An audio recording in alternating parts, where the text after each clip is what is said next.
Hi guys, my name's Seb Tudor, I'm the man on the Silver Mountain and welcome back. Today I wanted to talk about something that gets brought up to me a lot because people seem to attach an awful lot of significance to it, and to be fair, rightly so, and that is love. And it's one of these subjects that usually gets very wishy-washy and it means something different to everybody and it causes more problems than it really needs to. And one of the things that I just want to address right now um, in this is that one of the things that people don't understand because of the general perception of love that comes from media, that comes from especially older generations as well, is that there has to be one. I read a thing a while ago, some statistics and bits and pieces. I can't remember the exact study, but ultimately it came down to some survey that suggested that the average person falls in love in terms of actual full-on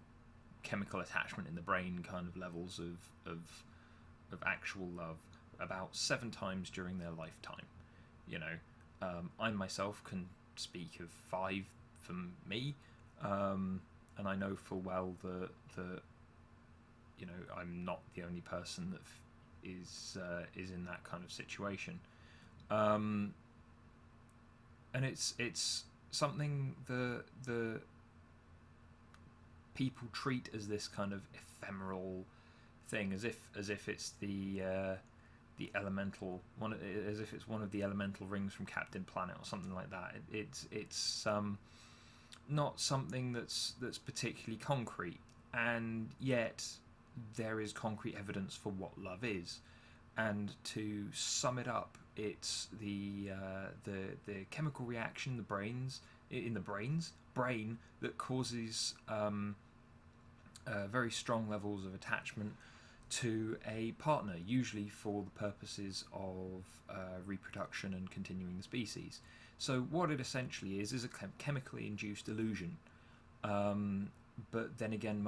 you could argue that most of our lives is a chemically induced illusion of one sort or another. And so I don't feel that describing it as such. When I've talked about this with other people, they've often said, "Oh, well, that's a very unromantic way of looking at it," and it's like, well, no, actually, think about it. Let's broaden this idea slightly. So, if love is chemical reaction in the brain, then that means that it's purely there to promote reproduction and promote the survival of a species. Fine, that makes it possibly the most important chemical illusion in the history of everything. And as a result, then looking at it and going, okay, so this chemical reaction has taken place in my brain to try and prompt furthering of the species or some kind of development. And as a result, though, it doesn't trigger for every single person. For example, there are, as much as there's a ridiculous amount of debate over whether, for some reason, about whether or not men and women can be friends without there being any consideration of sex between them. That gets brought up so many times to me. Can men and women actually be friends? Yes, of course they can be fucking friends. Just I personally have a I'm very fussy anyway in various ways, but it allows me to say with some certainty that the reactions in my brain for attachment only trigger with very specific individuals, and this obviously differs between people to one extent or another, but for the most part you will not have the same reactions trigger in your brain in every single situation, and as a result, having it trigger still so few times throughout an entire lifetime of meeting thousands and thousands of people, it's a case of if you're finding one person or even a small collective of people, depending on your lifestyle, if you find those individuals and you become very attached and then you cultivate that over time, then so the initial attachment, the illusion there, is very much one for instant gratification, instant kind of creation of new life and continuation of a species. We've turned that into something bigger, and part of the reason we've done that is for the sake of survival. If you're attached to the people around you, if you care about them, as I've talked about in previous videos, if you're attached to those individuals, then you are more likely to help them, and they are more likely to help you, and as a result, survival is more likely to occur overall for the collective. And so that makes a lot of sense, but the thing is, you're still only attaching yourself very specifically to one, two, a very small number of people relative to all of the people that you are likely to meet in your life. In which case, is it any less romantic? No, because of all the random chemical reactions that could have happened, it's triggered between a couple of people, and it's changed their perceptions in such a way that that person becomes very integral to what they want. And as a result, I find the more random nature of it, the chemical illusion that is so important but still only attributed to so few, it's I feel that is more profound than some kind of predestined meeting of hearts, because firstly that sounds ridiculous, and it sounds like something that should possibly exist and then probably stay, if it does at all, in a Disney movie, and then the rest, all of the wishy-washy nature of it is kind of painful, and it's what leaves a lot of people floundering, because they don't have definition, they don't have an understanding of what's going on, and especially people who count themselves out of any kind of relationship purely because they've been left alone for a while. That's very sad, and it's a case of it's a numbers game, and all relationships to one degree or another are a numbers game, but in regards to love and romance and dating and all that side of things, it is very much more so, because you're going to be interacting with a lot of people over time, and those people,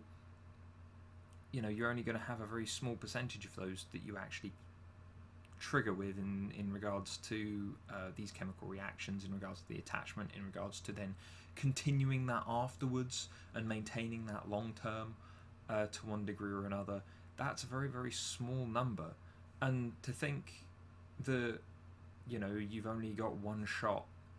and then it's gone and you may as well just count yourself out. Yes, granted, that is an element of survival of the fittest, but at the same time, in a world that we have at the moment where survival of the fittest is not as big a deal by any stretch as it was when we were all living in caves, it's a case of don't worry so much about that, keep trying, because the world's population is only growing, and yes, there are problems involved in that, but the thing is, the more that the population grows, the more likely there are to be people that are in one way or another compatible with you. And so, while putting aside the big picture of overpopulation being a huge issue, let's, taking a look at your life or the lives of people around you specifically,